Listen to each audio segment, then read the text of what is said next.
Stock மார்க்கெட்டில் இருக்க பெரிய மித்து என்னன்னு சொல்லி கேட்டிங்க அப்படின்னா, ஒரு செட் ஆஃப் எக்ஸ்பர்ட் என்ன சொல்லுவாங்க அப்படின்னா, ஒரு ஸ்டாக் வந்து கொஞ்சம் வேல்யூவேஷன் அதிகமாகிருச்சு அப்படின்னா அதை பற்றிட்டு வெளியே வந்துருங்க, அதனுடைய வேல்யூவேஷன் அதிகமாகிருச்சு அப்படின்னுவாங்க. ஒரு செட் ஆஃப் எக்ஸ்பர்ட் என்ன சொல்லுவாங்க அப்படின்னா, உங்களுடைய போர்ட்ஃபோலியோவில் வந்து நல்லா பெர்ஃபார்ம் பண்ணுற ஸ்டாக்கை வந்து விற்காதீங்க, நான் பெர்ஃபார்மரை வீங்க. ஆக இது வந்து கன்ஃபியூஷன். நம்ம என்ன பண்ணணும்னு சொல்லி ஒரு கன்ஃபியூஷனில் தான் இருப்போம். இப்போ நீங்கள் வந்து அப்சர்வ் பண்ணி பாருங்கள், ஸ்டாக் மார்க்கெட்டில் நம்ம வாங்குகிற ஸ்டாக் வந்து கீழே போய்கிட்டே இருக்கும், நம்ம விற்கிற ஸ்டாக் வந்து மேலே போய்கிட்டே இருக்கும்.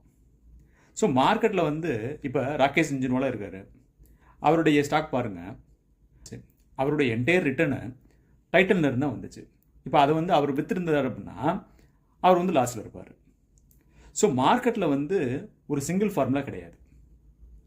நீங்கள் வந்து உங்களுடைய மைண்ட் செட்டு, உங்களுடைய சைக்காலஜி எது வந்து ஒர்க் ஆகுதுன்னு சொல்லி ஐடென்டிஃபை பண்ணி அதை ஃபாலோ பண்ணுங்கள்.